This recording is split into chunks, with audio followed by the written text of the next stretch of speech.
조선야담 이야기 시작합니다.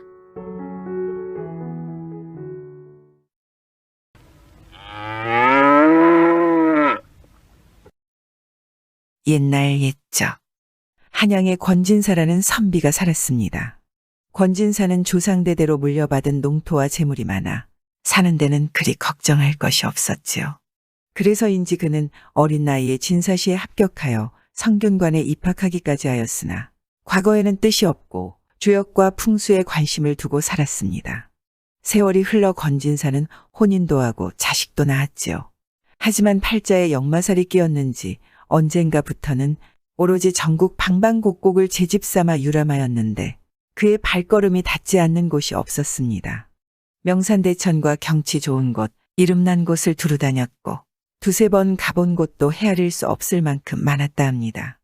그러던 어느 날 권진사는 춘천 기린창이라는 곳으로 갔는데 마침 그곳에는 오일장이 열리고 있었습니다. 한참 동안 장구경을 하다 시장한 권진사가 주막에 들러 국밥에 반주를 하고 있었죠.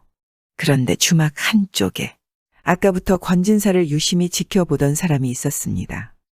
허름한 차림에 삿갓을 쓰고 나이는 지긋해 보였지요. 그 사람이 주막 주인을 붙들고 물었습니다.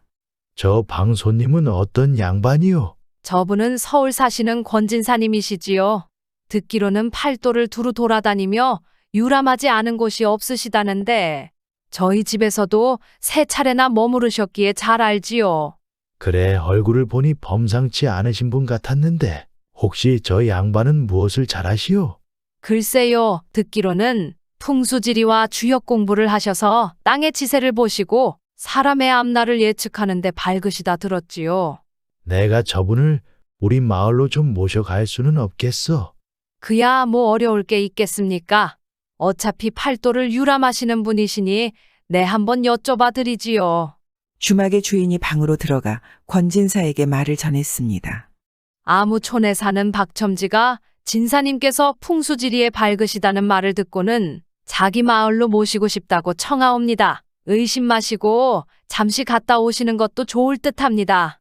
권진사는 딱히 할 일도 없을 뿐만 아니라 누군가가 일면식도 없는 자신을 모시고 간다니 호기심도 생겨 기꺼이 제안을 받아들였죠. 그래, 이곳에서 멀지 않은 곳이라면 한번 가서 구경하고 오는 것도 괜찮을 것 같소이다. 권진사가 제안을 받아들이자 박첨지가 방으로 들어와 권진사에게 인사하고 말했습니다. 진사님의 명성을 들은 지 오래됩니다. 제가 소를 타고 왔으니 누추한 곳이지만 잠시 저의 집으로 왕림하시는 영광을 베풀어 주시기 바랍니다. 이야기는 주막 주인에게 들었소. 그런데 첨지께서 거처하시는 곳이 여기에서 몇 리나 돼요? 30리 밖에 있답니다. 그렇게 권진사와 박첨지는 정오 무렵 길을 떠났습니다.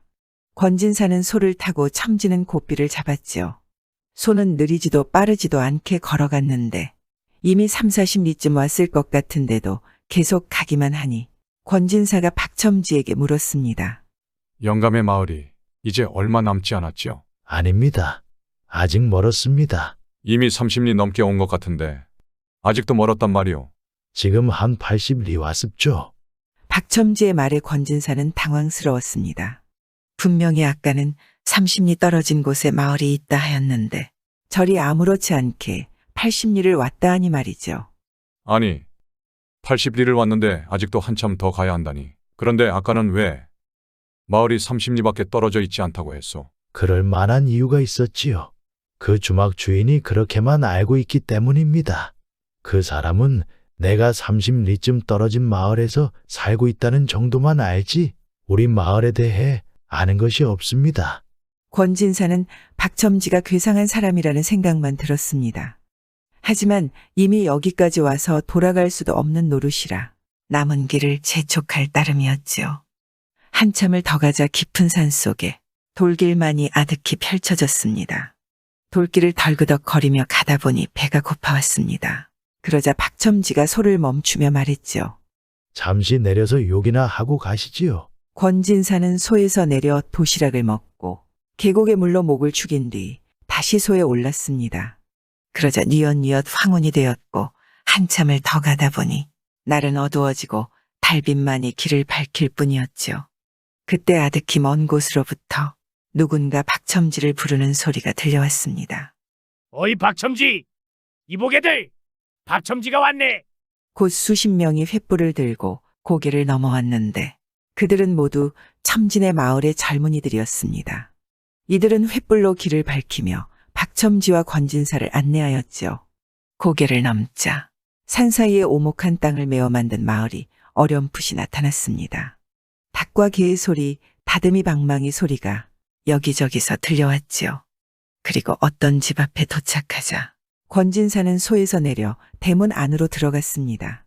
방과 창문이 잘 정돈되고 깨끗했으며 용마루와 처마가 드높아 앞이 활짝 트였으니 깊은 산중 좁은 골에 사는 사람의 집 같지 않았죠. 다음 날 아침이 되어 권진사가 밖으로 나가 두루 살펴보니 마을의 인간은 200여 호가 됨직했고 마을 앞으로 펼쳐진 들판은 끝이 보이지 않았습니다. 땅은 아주 기름져서 곡식과 채소가 무럭무럭 자라고 있었습니다. 땅의 둘레가 어느 정도 되는지 물어보니 20리나 된다고 하였습니다.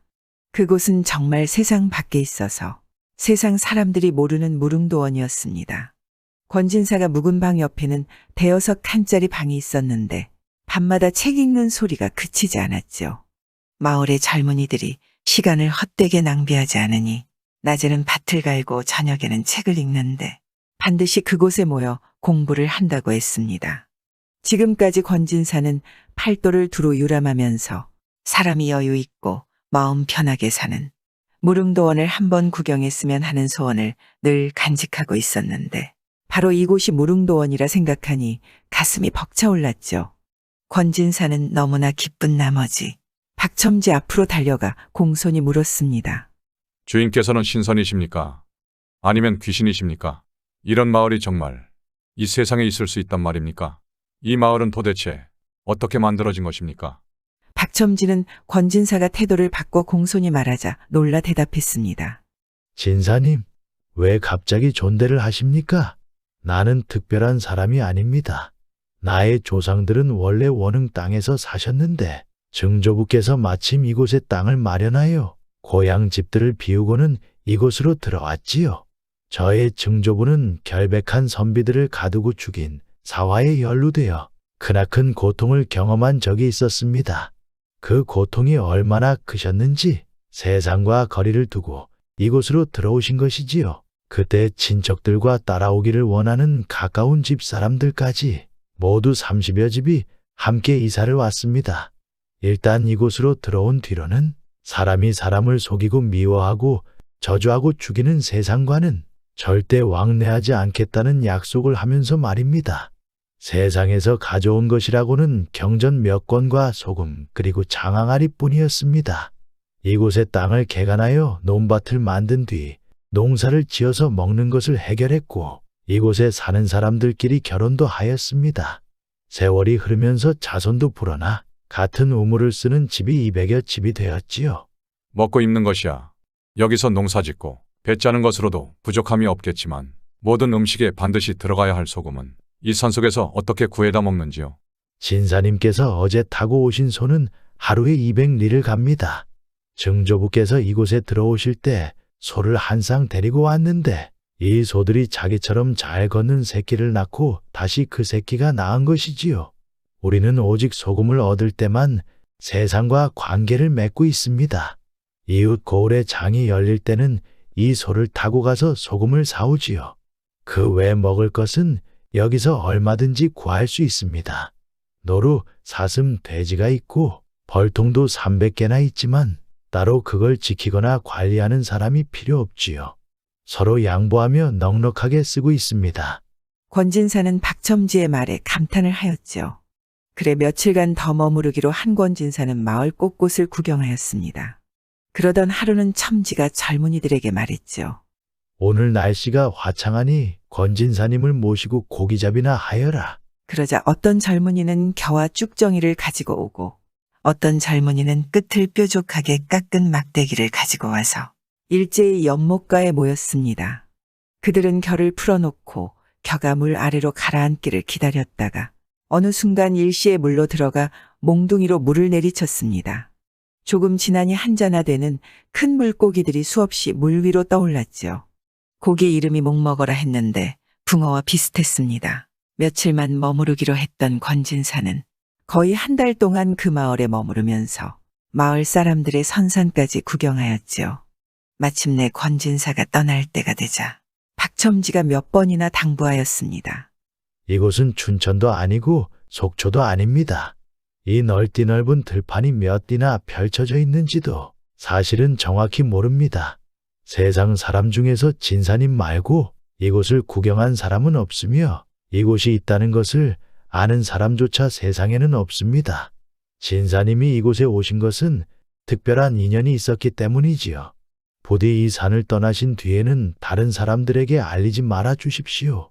권진사는 고향의 가족이 그리워 마을을 떠나기는 하지만 무척 섭섭했지요. 나도 집으로 돌아가 가족을 이끌고 다시 이곳으로 오겠습니다. 권진사의 말에 박첨지가 고개를 절레절레 흔들며 이야기했습니다. 쉽지 않을 것입니다. 결코 쉽지 않지요. 권진사는 그 산을 나온 뒤 늙도록 언제나 단식하였다 합니다. 내 일찍이 소중한 인연으로 진짜 이상향에 들어갔지만 속세의 일을 완전히 잊어버리지 못해 가족을 데리고 그 살기 좋은 곳으로 다시는 들어가지 못했지. 누구나 꿈꾸는 이상향이 있지 않겠습니까? 하지만 세상의 인연을 놓지 못해 돌아가지 못한 권진사처럼 사람들도 같은 이유로 가지 못하는 것일까요? 아니면 언제나 갈 수 있기에 못 가는 것일까요? 그런 걸 보면 이상향은 마음속에 있어 이상향일지도 모르겠습니다. 구독과 좋아요와 함께 오늘도 좋은 날 되세요.